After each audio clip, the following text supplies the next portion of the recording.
Most people avoid the mirrors, not because of what they see physically, but because of what they might have to admit emotionally. And so today isn't about fixing your life.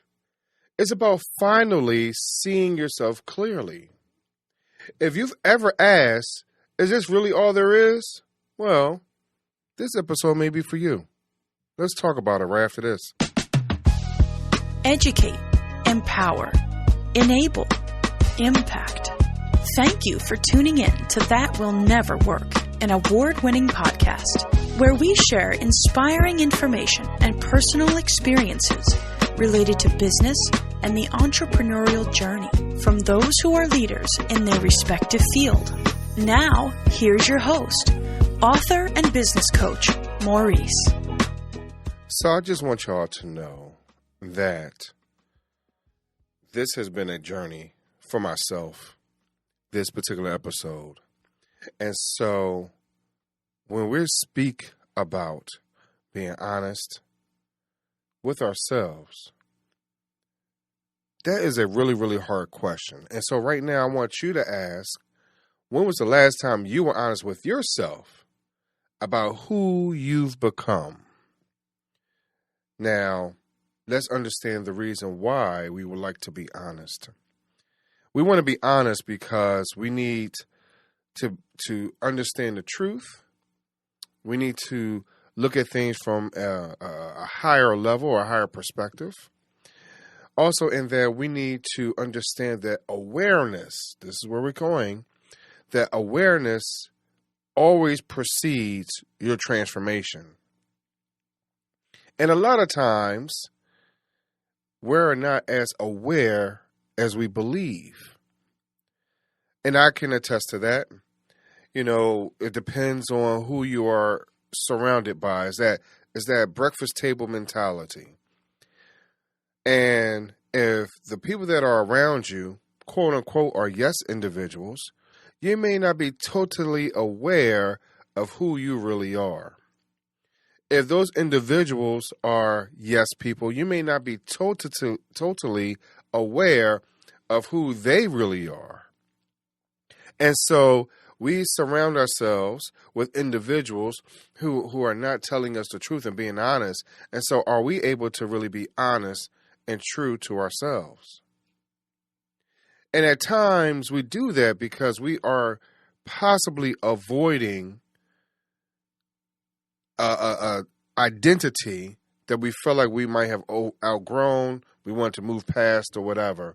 And so I have an individual, a friend, that he explained to me that he identified himself as an adult very differently as a child. And so he tried everything in his power to not confront or not to deal with his childhood, not realizing that as he's avoiding it or not acknowledging it, that there's a part of him that's being missed.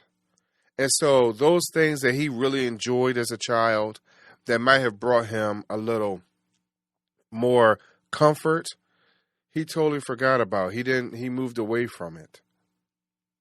And so we can't sit here and say that avoiding it is the best thing. We could say to some degree, avoidance is a silent agreement to stay stuck. Let's think about that for a second. Of us avoiding it, are we silently agreeing to staying stuck in our current position? That's a very hard pill to swallow. And it's hard to swallow because we may not always want to agree with the negative side of us.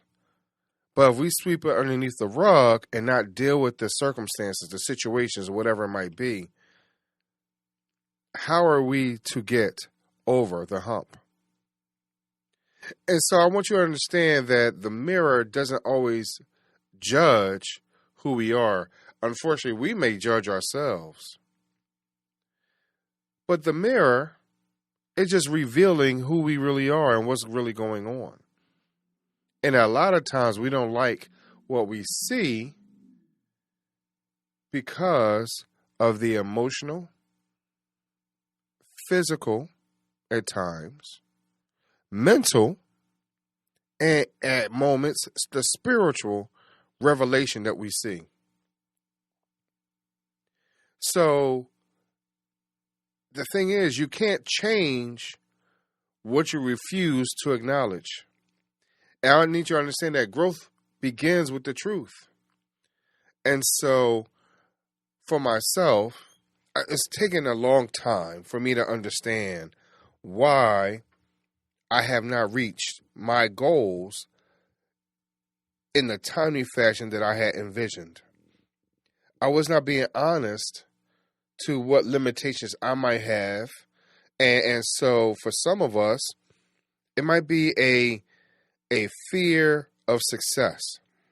Now, I can speak to that because you don't understand at times what's hindering you and why you might be fearful of success. Now, the question is, what is success? And we understand that success is in the eye of the beholder, right?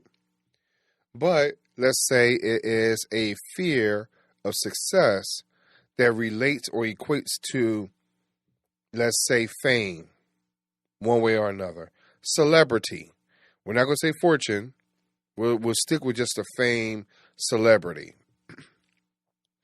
And at times we could see those that are around us that are only near us because of that space. Well, does that really work? How does that make us feel?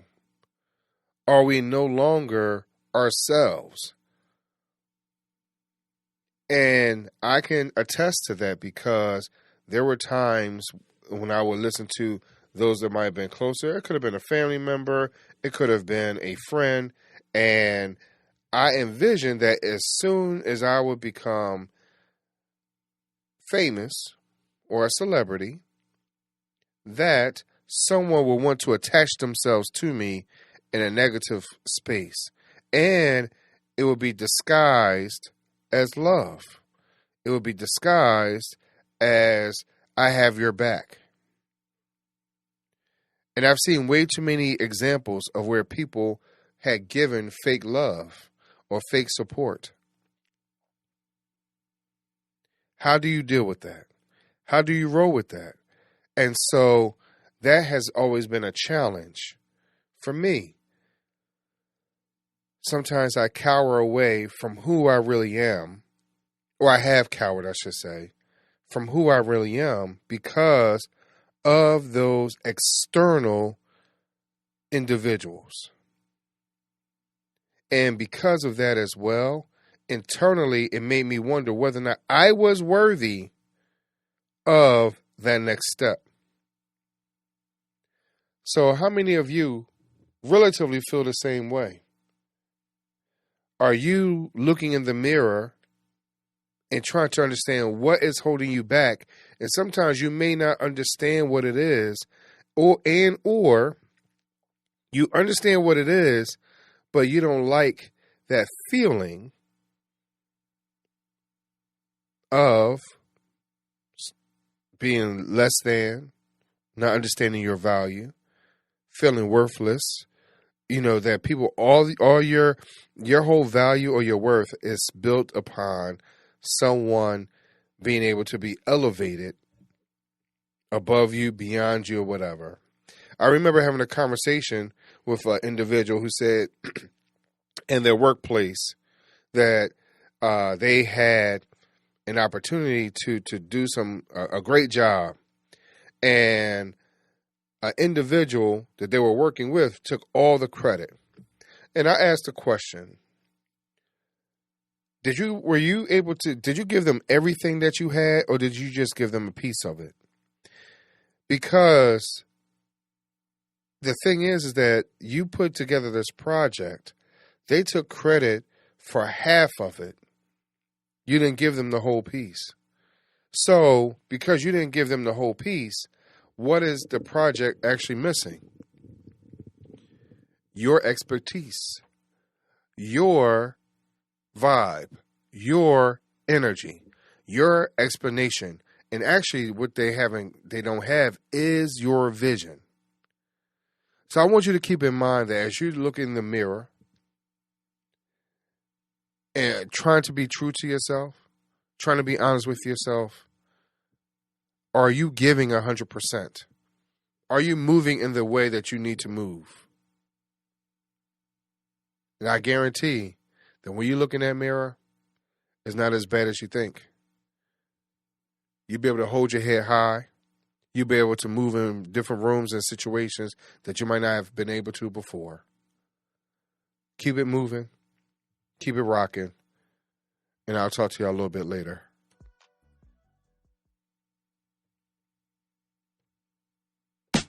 Thanks for listening. Follow Maurice Chisholm on social media to stay connected and check back weekly for new episodes. Until next time, that will never work. Or will it?